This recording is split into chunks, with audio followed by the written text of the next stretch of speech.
I drove 4 hours home for my birthday thinking maybe this year my family would finally see me. Instead, I walked into a party that proved they never had. I turned 25 that day. Or at least that's what the calendar said. In my family, I've always been more of a background detail than a person with milestones. I'm the dependable one. Always have been. Good grades, no drama, figured things out on my own. Something went wrong, I handled it.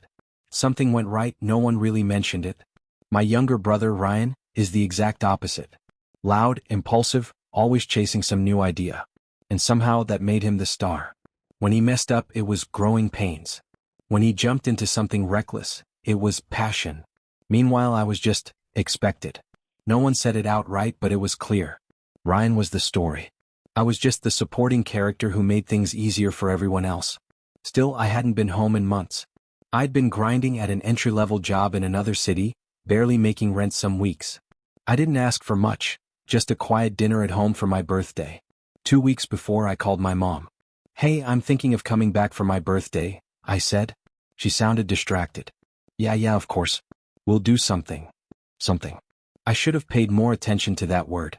The drive back was long and I got in late afternoon, completely drained. When I pulled into the driveway, I noticed a bunch of cars I didn't recognize. At first, I thought maybe they'd invited extended family. Or neighbors. Then a thought hit me, maybe it was a surprise party. For me. I actually smiled for a second.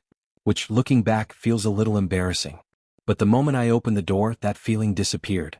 The house was loud. Laughter, music, people everywhere. Balloons filled the living room. But they weren't for me. Across the wall was a huge banner. "Congrats, Ryan."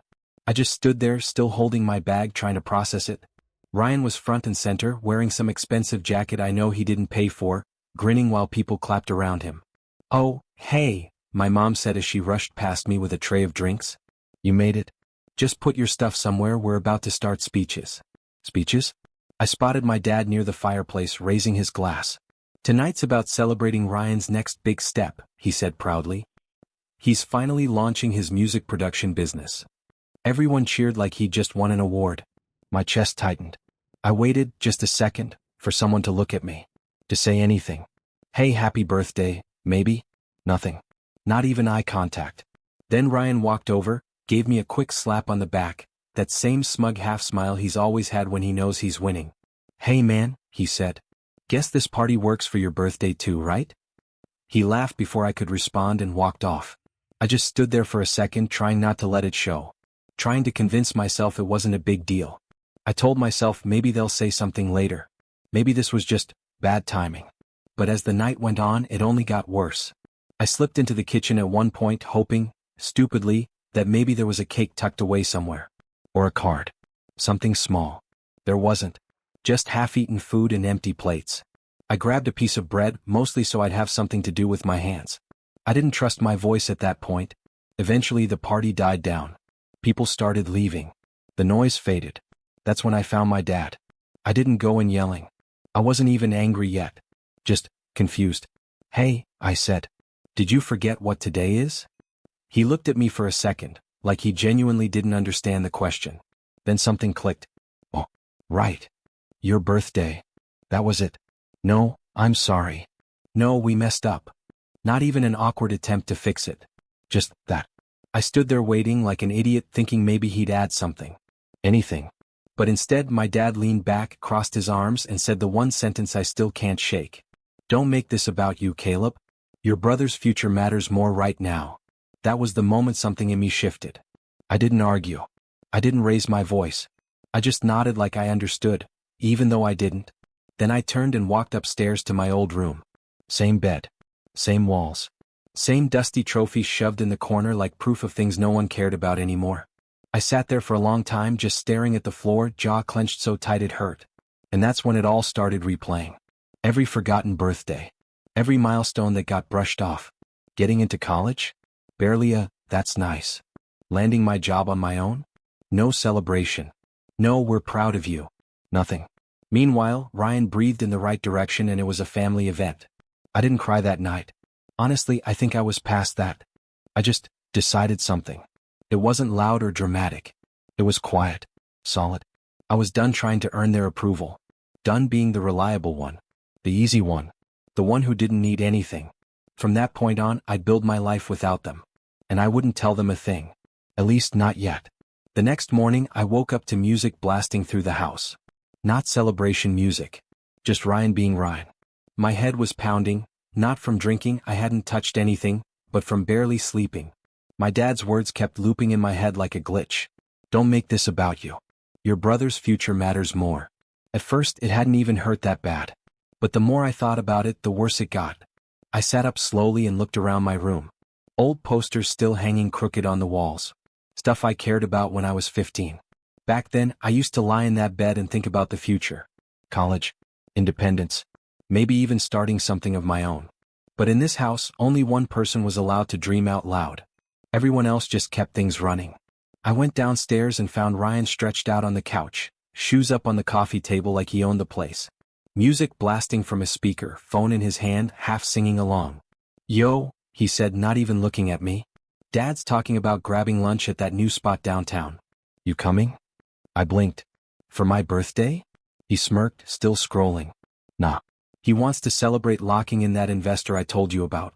Guy's putting in like 10 grand. Investor. That word hit harder than I expected. Because a year earlier, I had sat at that same kitchen table and pitched my parents a full business plan. I had spreadsheets, projections, everything. A digital design agency I wanted to build from the ground up. I asked them for $5,000. Not even a gift, a loan. With a repayment plan. They shut it down immediately. Too risky, they said. Focus on a stable career. Don't chase pipe dreams. And now, $10,000 for Ryan to build a music studio in the basement. Just like that. Something in my chest tightened, but I didn't say anything. I just nodded and stepped outside for some air. That's when I realized, this wasn't going to change. The months after that were quiet. Not peaceful. Just empty. I went back to my small apartment, threw myself into work and kept my head down. Long hours. Extra projects. Anything to stay busy. I didn't call them.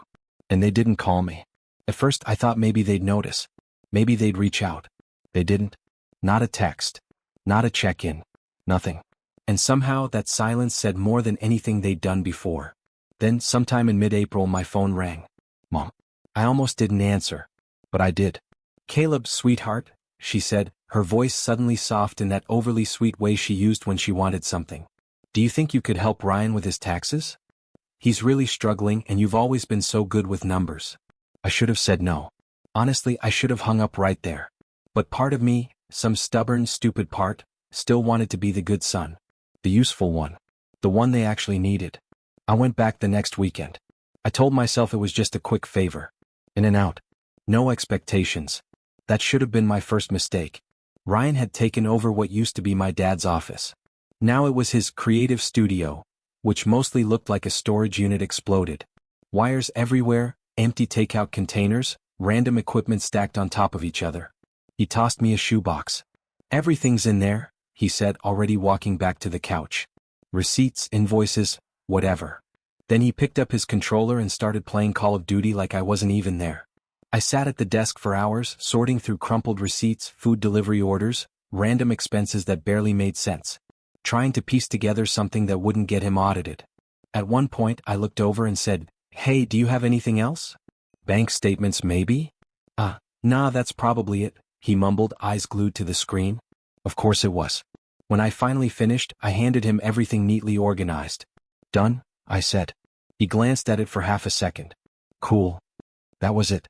"No, thank you." No acknowledgement. Nothing. Later that day, my dad gave me a quick pat on the back. "That's what brothers are for, right?" I forced a smile. "Yeah, sure." But something about the way he said it didn't sit right with me. Like this was just my role. That night is the one I can't forget. I had already said my goodbyes. They thought I'd left. But I'd gone back outside to grab something from my car, and the kitchen window was slightly open. I wasn't trying to listen. But then I heard my name. So I stopped. Inside they were laughing, my mom, my dad, Ryan. Just relaxed. Happy. Then my mom said, almost casually, "You know, I really think Caleb's the kind of person who'll just keep going no matter how we treat him. He doesn't need much." My dad chuckled. "I've always said that. He's solid. Ryan's the one we need to invest in. He's got the real talent. The vision." Ryan laughed. "Caleb's basically a calculator in pants." They all laughed.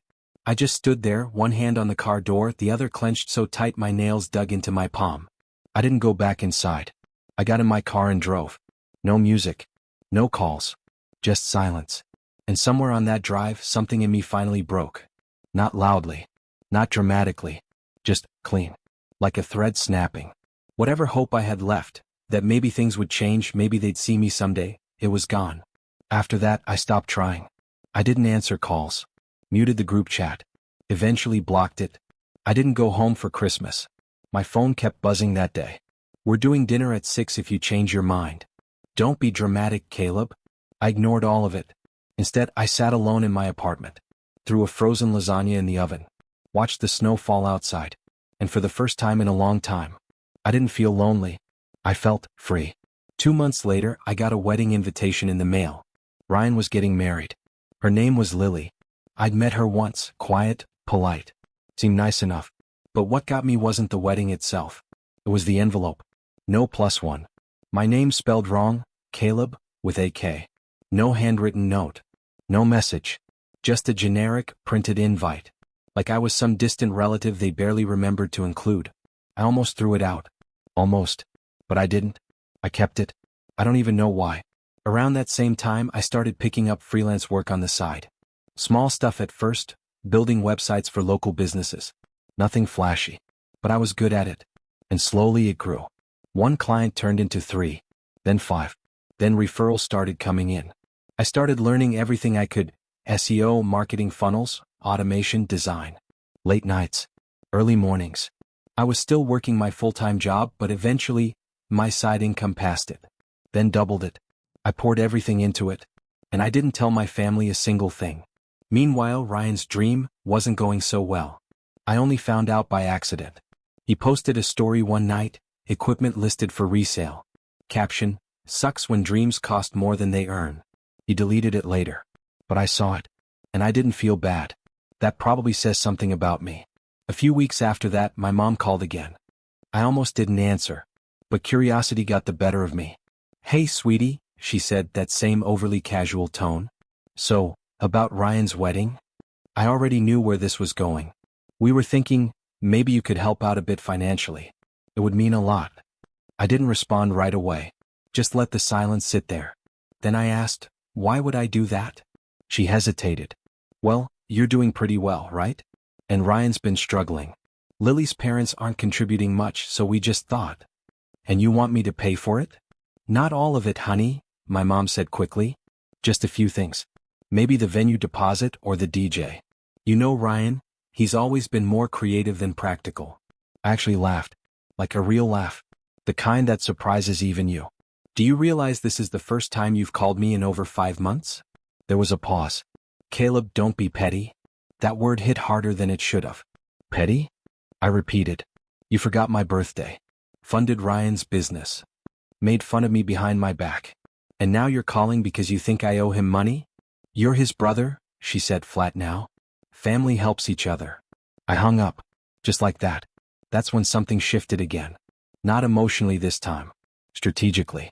Up until then I'd just been reacting. Trying to process everything as it happened. But now, I started paying attention. Saving things. Old texts. Voicemails. Emails. Screenshots of Ryan's posts, my mom's requests, my dad's dismissive one-liners. Even the wedding invitation, with my name spelled wrong. I kept everything. Because something in me said this wasn't over. And I was right.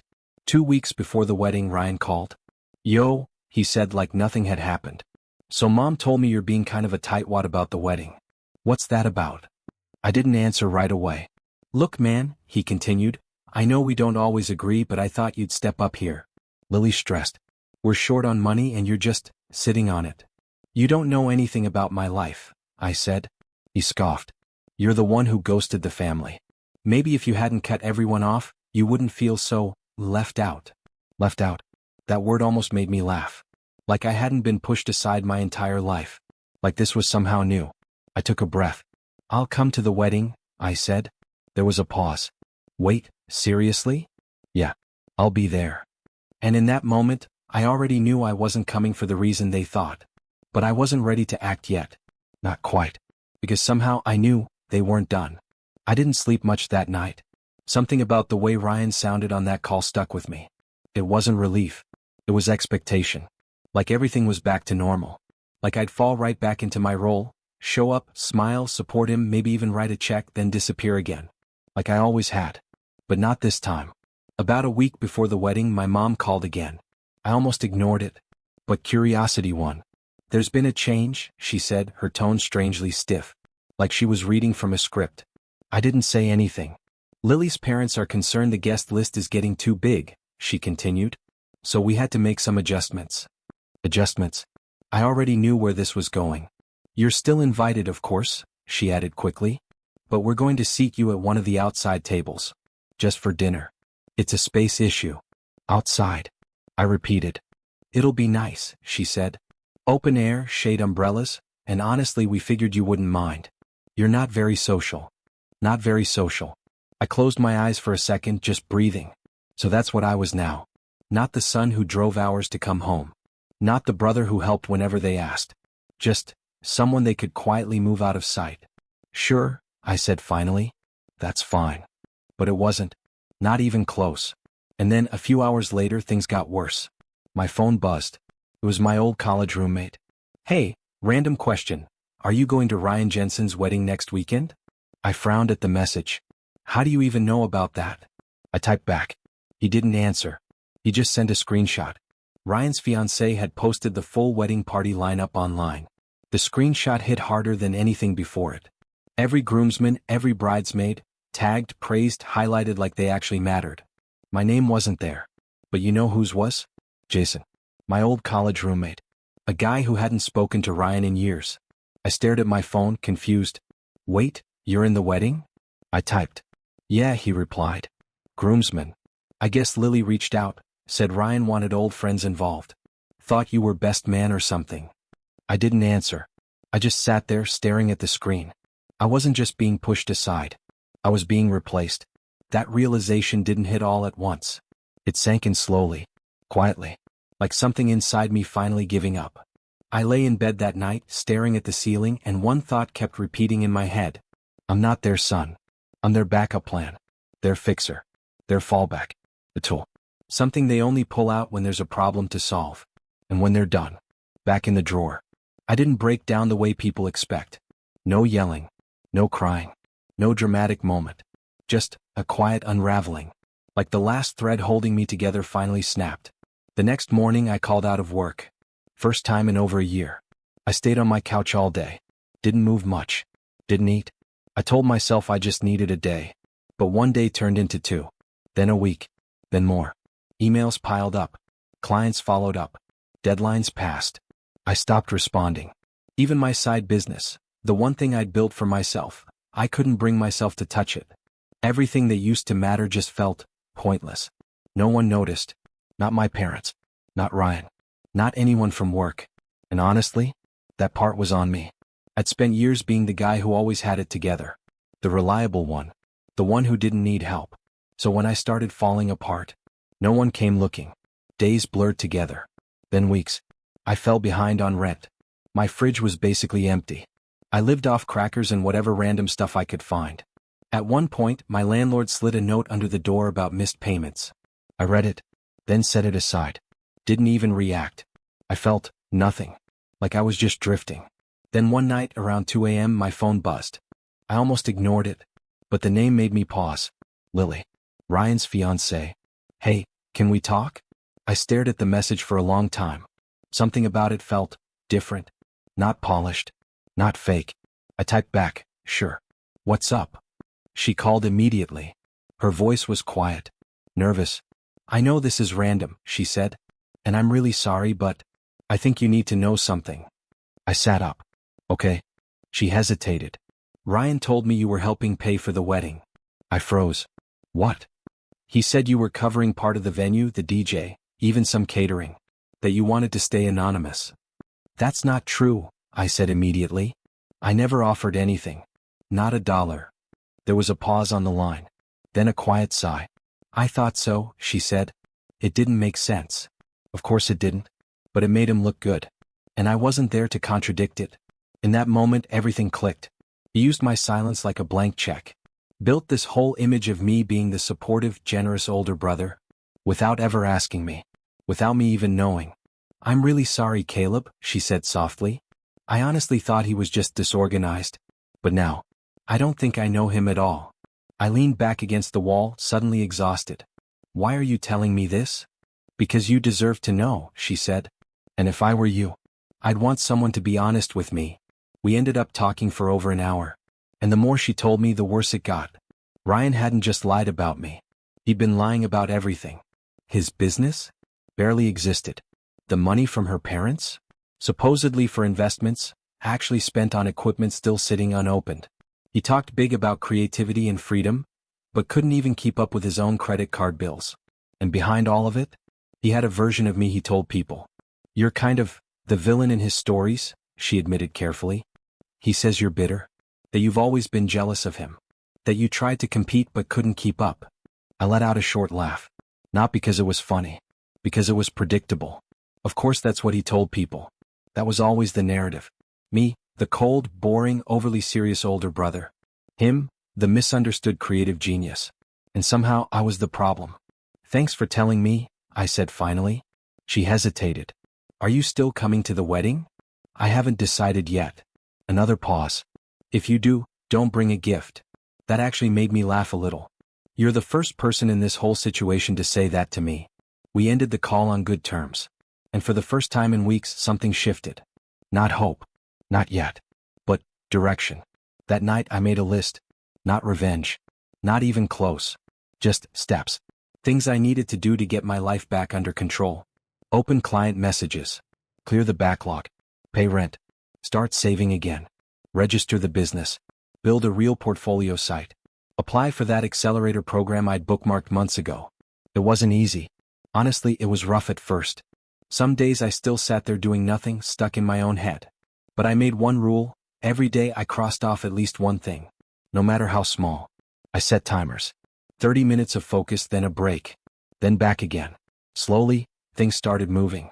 Clients responded. One old contact referred me to someone new. I built a proper website, turned past work into case studies, cleaned up my branding. I treated it like a real business. Because it was. Within a month, everything changed. I landed 3 retainer clients, steady income, more than I'd ever made in a single month before. I caught up on rent. Bought a new laptop to replace the one that had been barely holding on. And for the first time in a long time, I felt like I was actually building something that was mine. Not borrowed. Not dependent. Mine. And I didn't tell my family a single thing. They had no idea who I was becoming. But they would. Because there was one thing left on that list. The wedding. I didn't RSVP. That was intentional. Not out of laziness. I wanted them to wonder. To question. To notice the silence for once. And apparently, they did. I ran into our old neighbor Mrs. Carter at the post office a few days before the wedding. We made small talk and then she said, "Your mom's been asking everyone if you're coming. She seems stressed." I raised an eyebrow. "Really?" "She told the florist you were too busy with work to help," Mrs. Carter added. But she didn't sound very convincing. I nodded politely. But inside, I took note. The truth was I was busy. In the last month I'd quietly built something real. My freelance work had turned into an actual company. An LLC. Business account. Branding. Clients lined up. I even brought on 2 subcontractors. One for copy, one for development. We were small, efficient, and profitable. Everything Ryan pretended to be running, I was actually doing. And doing well. I didn't stop there. I reinvested aggressively, courses, tools, ads. My business pages started gaining traction. LinkedIn picked up. A couple of posts got shared by people in the industry. Traffic started coming in from places I didn't expect. Startups reaching out. Cold inquiries. It was working. But I hadn't forgotten. Not even a little. While they were planning a wedding, I was preparing something else. Not loud. Not dramatic. I wasn't going to stand up in the middle of the ceremony or cause a scene. That's not who I am. This was going to be quieter. More precise. So I started putting pieces together. Carefully. I called Lily again, not pushing, just asking questions. And it turned out. She had more answers than I expected. "Has Ryan told you how he's been paying for everything lately?" I asked, keeping my tone as neutral as I could.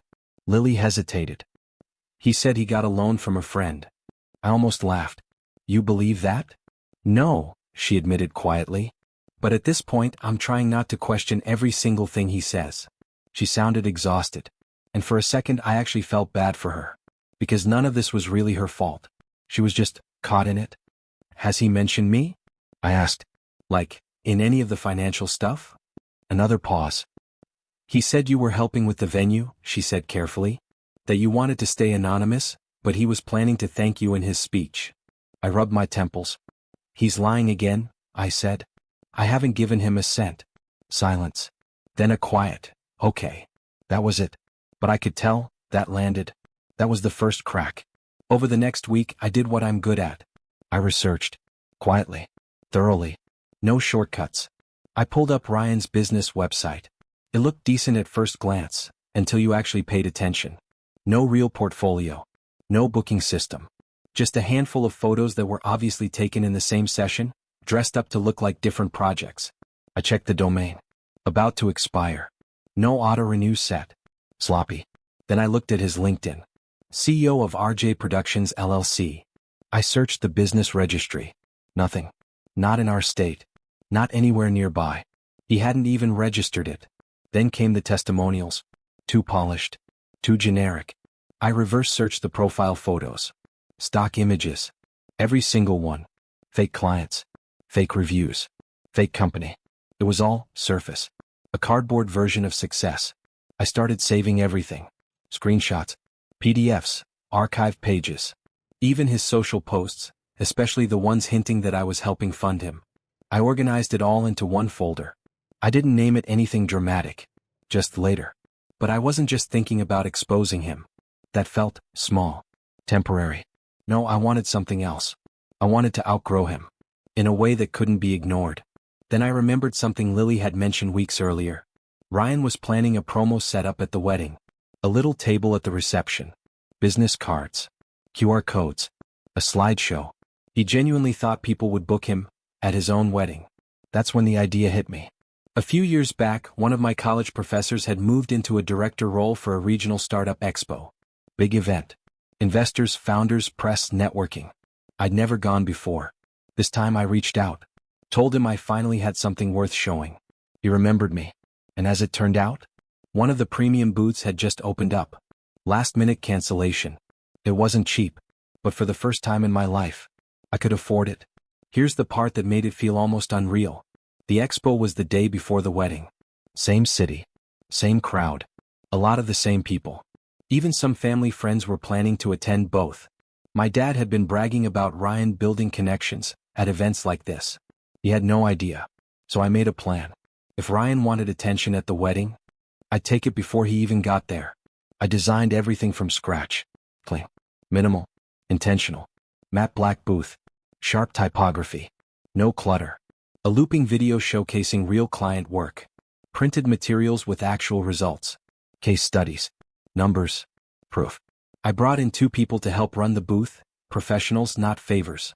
Everything branded under my company. Jensen Creative. No fake testimonials. No inflated titles. Just real work. I even created a brochure specifically for the event. One section stood out the most. Our founder's journey. Short. Simple. No exaggeration. Just the truth. After years of building quietly, I turned frustration into something functional. Something real. No shortcuts. No noise. Just results. And for the first time, I wasn't doing it to prove something to them. At least that's what I told myself. But if I'm being honest, part of me still wanted them to see it. To finally understand what they'd ignored. And maybe that's where I start to question myself a little. That brochure? That was the only place I mentioned myself. No bragging. No big claims. Just enough for people to connect the dots. I wasn't the guy helping with spreadsheets anymore. I was the one signing the contracts. As the wedding got closer, everything about me changed. I started sleeping again. Eating properly. Working out. My confidence came back, but different this time. Sharper. Quieter. I walked into rooms like I belonged there. Because now, I did. About a week before the wedding, I unblocked my parents. Just long enough to let their messages come through. Mom, looking forward to seeing you at the ceremony, Caleb. Let us know if you're bringing anyone. Dad, you'll love the venue. Ryan's really putting something impressive together. Might even be some networking for you. Ryan, bring business cards.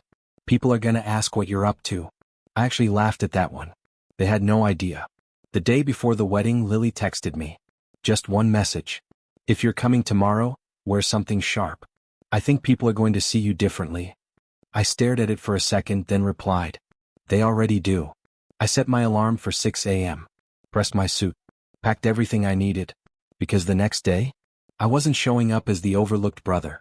I was showing up as someone they couldn't ignore. What I didn't know at the time was that the wedding itself was already starting to fall apart. The morning of, I woke up before my alarm. Not nervous.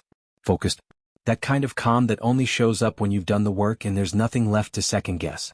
I put on the same navy suit I'd worn at the expo the day before. Still crisp. Still felt like armor. And the expo?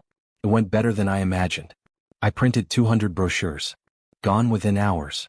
People stopped. Asked questions. Actually listened. For solid leads. One company already talking about a full rebrand. But the part that stuck with me happened around noon. I was heading back from grabbing lunch when I heard someone call my name. Caleb. I turned. Mr. and Mrs. Turner, old family friends. I hadn't seen them in years. Your booth was incredible, Mrs. Turner said, smiling. We were just talking to your partner. What you've built, it's really something. Partner? I repeated. She pointed behind me. I turned. And there she was. Lily. No dress. No makeup. Just jeans and a t-shirt. Calm. Certain. And in that moment, I knew. She wasn't marrying Ryan. I walked over. She didn't waste time. He lied again, she said. About the venue. About the money. About everything. My stomach tightened. What happened? She let out a breath. Last night he asked me to sign something. A joint account. Said it was just to make wedding payments easier. I didn't interrupt. I read it, she continued. It would have given him access to my inheritance. Everything my grandmother left me. That landed hard. I said no, she added. And he lost it. I nodded slowly. Sounds about right. He said I was sabotaging him, she said, a bitter edge in her voice. Said I was just like you. That caught my attention. Like me? She gave a small, humorless smile. According to him, you've always been jealous. Bitter. Trying to ruin him since high school. I shook my head, almost impressed by the consistency. That tracks. He called you a parasite, she added quietly. Said your business was a joke. I raised an eyebrow. Did you tell him you were at my booth? She smiled faintly. Didn't get the chance. There was a pause. Then she said, I packed my things. Left the ring on the counter. Walked out before sunrise. We stood there for a second. Then I asked, so, are you still going to the wedding? She laughed. Only if I get to sit next to you. We showed up at 4 p.m. Right on time. The venue was exactly what you'd expect. Expensive, polished, over the top. Big fountain out front. Rows of white chairs. Live music drifting through the air. Guests in linen suits and pastel dresses, sipping champagne like everything was perfect. Like nothing was about to go wrong. And as I stood there taking it all in, I realized something. I wasn't nervous. I wasn't even angry anymore. Just ready. And maybe that's the part that makes me question myself, because I wasn't there just to attend. Everything looked perfect. The chairs were set. The music was playing. Guests were smiling, sipping drinks, taking photos. There was just one problem. No bride. I spotted my parents first. My mom was pacing near the bridal tent, her expression tight, forced smile barely holding. My dad stood off to the side, whispering urgently into his phone like he could fix this if he just said the right thing. Then Ryan appeared. Hair slicked back. Face flushed. Tux slightly wrinkled like he'd already been through a fight. And then he saw us. He froze. His eyes locked on Lily and widened. You've got to be kidding me, he muttered, already storming toward us. You brought him? He snapped. Lily didn't flinch. No, she said calmly. I came with him. That landed. He turned to me, his voice sharp. What did you say to her? I held his gaze. Nothing you didn't already show her yourself. He let out a short, fake laugh, glancing around like he needed an audience. You really think this changes anything? He said. Everyone's still here for me. No one cares about your little, whatever it is you're doing. I shrugged. That's fine. I didn't come here for attention. Lily crossed her arms slightly, then looked toward the stage. Good, she said. Then you won't mind if I say something. Ryan frowned. What? But she was already walking. She stepped onto the small stage near the fountain, the one meant for vows. Picked up the mic, tapped it. The room slowly went quiet. "Hi everyone," she said, steady and clear. "I just wanted to let you all know, there won't be a wedding today." A ripple moved through the crowd. "And that's okay," she continued. "Plans change. People change. And sometimes you learn things that make it very clear someone isn't your future." Silence. Real silence this time. "I wish Ryan the best," she added. "I do. But I'm not going to marry someone who lies to me, manipulates my finances, or disrespects the people around him." A few people shifted uncomfortably. "And I definitely won't marry someone who spent years putting down his own brother just to feel bigger." Every head turned. Straight to me. I didn't move. Didn't react. Just stood there and let it happen. Then she added, almost as an afterthought, "Oh, and if any of you are actually looking to support a real business, check out Jensen Creative. They had a booth at the Startup Expo yesterday." There was a small wave of applause. Not loud, but real. I noticed a few familiar faces nodding. That was enough. Ryan looked like he couldn't process what was happening. Confused, angry, embarrassed, all at once. "You set this up," he said under his breath, stepping closer to me. "You poisoned her." "No," I said, cutting him off for once. "You did that yourself." He opened his mouth, but I didn't let him speak. "I just stopped fixing it for you. And that was it." I turned and walked away. Before the whisper started. Before my parents could spin it. Before anyone could pull me into their version of the story. I didn't need to hear it. I already knew. Later that night my phone buzzed. "Dad, you made your point." I didn't respond. "Then Mom, you embarrassed the whole family." That one I answered. "No. I told the truth. You just didn't like who heard it." Ryan never texted. But 3 days later I got a PayPal request. $3,000. Note, venue refund share. I declined it. Then blocked him. The weeks after that felt different, lighter. Lily moved on. Got a job with a startup I was working with. We stayed in touch. Nothing romantic, just mutual respect. My business kept growing. Faster than I expected. By the end of summer, I doubled my revenue. By fall, I signed a lease on my first small office. My parents tried calling a few times. I let it go to voicemail. Because here's the thing I realized. When you've spent your whole life being the quiet, dependable one, the moment you stop showing up, it says more than any argument ever could. They always said Ryan had the vision. Maybe he did.